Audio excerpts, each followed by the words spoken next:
Новость разлетелась по всему интернету. Досмотрите это видео до конца, и вы узнаете, чем отличился наш соотечественник. Подписывайтесь на наши обновления, и точно будете в курсе всего самого актуального. Равшанбек Сабиров, высокопоставленный чиновник таджикского происхождения в правительстве Кыргызстана, освобожден от должности директора Национального агентства по инвестициям.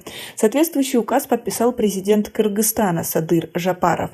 Пресс-служба Кыргызской республики сообщает, что Равшанбек Сабиров написал заявление об уходе по собственному желанию. Равшанбек Сабиров ушел в отставку после вооруженного конфликта на таджикско-кыргызской границе и на фоне сообщений об участившихся в последние дни случаях притеснения, запугивания, дискриминации и преследования пребывающих на территории Кыргызстана граждан Таджикистана и этнических таджиков.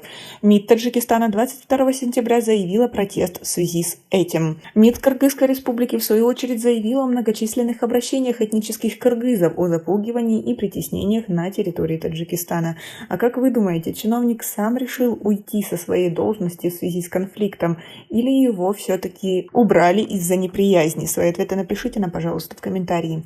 Равшанбеку Сабирову 52 года. Он родился в таджикской семье в селе Жаниярык Карасуйского района Ошской области. С 2007 года он является председателем общества таджиков Кыргызстана. С 2011 года Равшанбек Сабиров стал первым таджиком-министром в правительстве Кыргызстана. Однако министром социального развития Кыргызской республики он проработал недолго. В 2012 году был задержан по подозрению в коррупции при выдаче разрешений на международное усыновление. В 2013 году Бишкекский горсуд приговорил Сабирова к 5 годам лишения свободы с конфискацией имущества. Через год его освободили по амнистии. После октябрьских событий 2020 года до утверждения нового правительства в феврале 2021 года Сабиров работал вице-премьером-министром Кыргызстана. С февраля по октябрь 2021 года был советником президента Садыра Жапарова. В феврале 2022 года его назначили директором Национального агентства по инвестициям при президенте Кыргызской республики.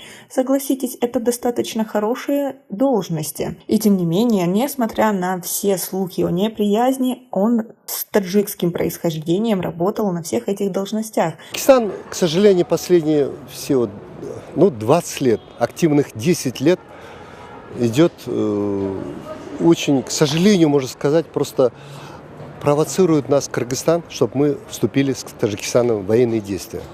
У меня складывается впечатление, что они хотят просто с нами вооруженный конфликт.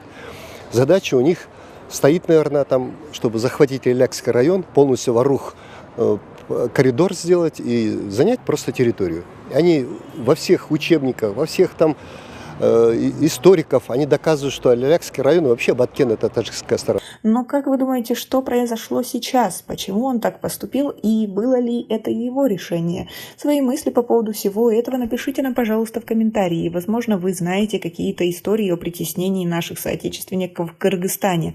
Реальные истории, а не слухи. Напишите нам, пожалуйста, в комментарии. Будет интересно узнать ваше мнение. У нас пока на этом все. Оцените наше видео подпиской и лайком. До скорой встречи!